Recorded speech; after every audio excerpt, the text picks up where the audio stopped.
जो महिलाओं के सशक्तिकरण और उसकी राजनीतिक हिस्सेदारी के लिए 2/3 बहुमत से संसद में पारित होना था, लेकिन विपक्ष की हठधर्मिता, डॉक्टर राम मनोहर लोहिया का वह स्वप्न कि महिलाओं को संवैधानिक अधिकार मिले, उस पर वज्रपात कर दिया। स्वाभाविक है, माननीय नीतीश कुमार जी ने बिहार को महिला सशक्तिकरण में रोल मॉडल बनाया है, लेकिन संसद और विधानमंडल में कांग्रेस पार्टी ने लंबे अरसे तक शासन किया, उसकी सुध नहीं ली, और जब ये आया तो इसको राजनीति का एजेंडा बना दिया। तो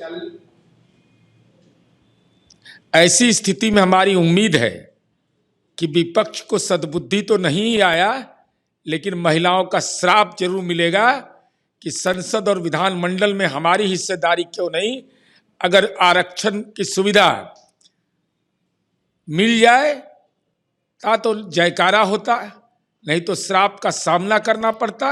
अरे सीखना है तो बिहार से सीखिए। ज्योति मांझी श्रीविधि से खेती करती थी, नीतीश कुमार जी ने उस कोहिनूर को, जो समाज के महादलित समुदाय की थी, उनको विधानमंडल तक पहुंचा दिया। नीति और नीयत साफ रहेगी, लेकिन न नीति विपक्ष का साफ है न नीयत साफ है। कि तमिलनाडु ने दिल्ली को हरा दिया, यह तो बस एक पहला पोस्ट पर। देखिए, अभी चुनावी मौसम है। MK स्टालिन साहब जरा यह बताते ना कि बिहार का कॉपी किए हैं क्या इस चुनाव में? चूंकि आपके सहयोगी तेजस्वी यादव, हालांकि उनकी भूमिका आपने नकार दिया, तो स्वाभाविक है आपने उनको चुनाव प्रचार के लिए भी नहीं बुलाया। तो MK स्टालिन साहब महिलाओं के लिए क्या काम किया है, इसका प्रचार क्यों नहीं करते हैं? महिला विरोधी मानसिकता, पुरुषवादी मानसिकता के साथ खड़े हैं, तो तमिलनाडु की महिलाएं आपका राजनीतिक प्रबंधन कर देगी।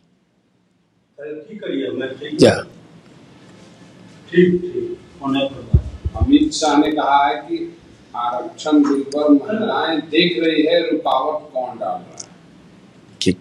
आदरणीय गृह मंत्री अमित शाह जी ने जब इस महिला के अधिकार पर जब बिल आया, और जिस तरीके से राजनीतिक प्रतिरोध विपक्ष की पार्टियों ने किया, केंद्र सरकार यह जानती है कि 2/3 बहुमत नहीं है, लेकिन उसके बावजूद हमारी उम्मीद थी कि विपक्ष सकारात्मक रुख अदा करेगा, लेकिन हठधर्मिता का परिचय देकर के इस बिल को गिराया, महिलाओं के आत्मसम्मान पर चोट किया है।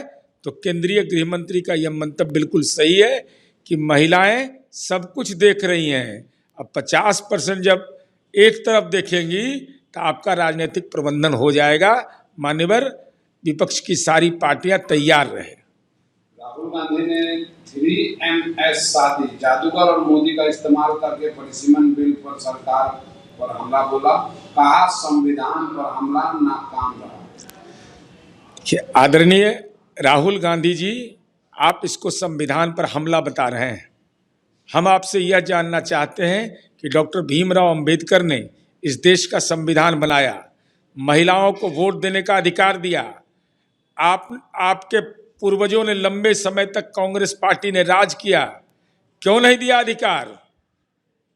महिलाएं क्या राजनीतिक रूप से निर्वासित रहे?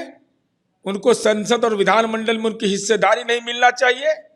उसमें अगर पेच लगाया है तो आपके पुरखों ने भी गुनाह किया है, आपने भी गुनाह कर दिया। सुप्रीम कोर्ट ने कांग्रेस नेता पवन खेड़ा को तेलंगाना हाई कोर्ट से मिली ट्रांजिट अग्रिम जमानत की सुरक्षा के आगे बढ़ाने से इनकार कर दिया है। असम में दर्ज एक FIR के बाद यह जमानत मिली थी। इसके बाद मुख्यमंत्री हेमंत बिस्वा शर्मा ने कहा है कि अब खेड़ा के लिए गुवाहाटी में कानून के सामने सरेंडर का समय आ गया है। कांग्रेस पार्टी के राष्ट्रीय प्रवक्ता पवन खेड़ा प्रवक्ता पार्टी का चेहरा होता है, साक्ष्य के साथ अपनी बात को रखना चाहिए। अब उन्होंने किस बिना पर ऐसे गंभीर मसले पर अपनी राय व्यक्त कर दी और न्यायपालिका के जकड़न में फंस गए। तब तो स्वाभाविक है, जब माननीय सर्वोच्च न्यायालय ने इस संबंध में क्या दिशा निर्देश दिया मुझे जानकारी नहीं है, लेकिन अगर सर्वोच्च न्यायालय से कोई राहत नहीं मिला तो कांग्रेस पार्टी को राहत देने का अधिकार नहीं है पवन खेड़ा जी। तब तो गुवाहाटी की न्यायपालिका जो सक्षम न्यायालय होता है वहां आपकी हाजिरी भी लगेगी और आपका नाम तो लोग जाना ही, अब आपके पिता का भी लोग नाम जान जाएगा। तेजस्वी यादव महिला आरक्षण बिल को लेकर कह रहे हैं गला घोट रहे हैं। मान्यवर तेजस्वी यादव, आपको ऐसे सवाल पर बोलने की पात्रता नहीं है, क्योंकि आपके लिए महिला डॉक्टर मीसा भारती हैं जो आपके परिजन हैं। संविधान ने महिलाओं को वोट देने का अधिकार दिया है, तो महिलाओं के आरक्षण पर ग्रहण लगाने का किसी को अधिकार नहीं है। क्षेत्रीय संतुलन, इसकी समझ अगर आपकी पार्टी को होता तो आपके पिता किंग मेकर बने हुए थे।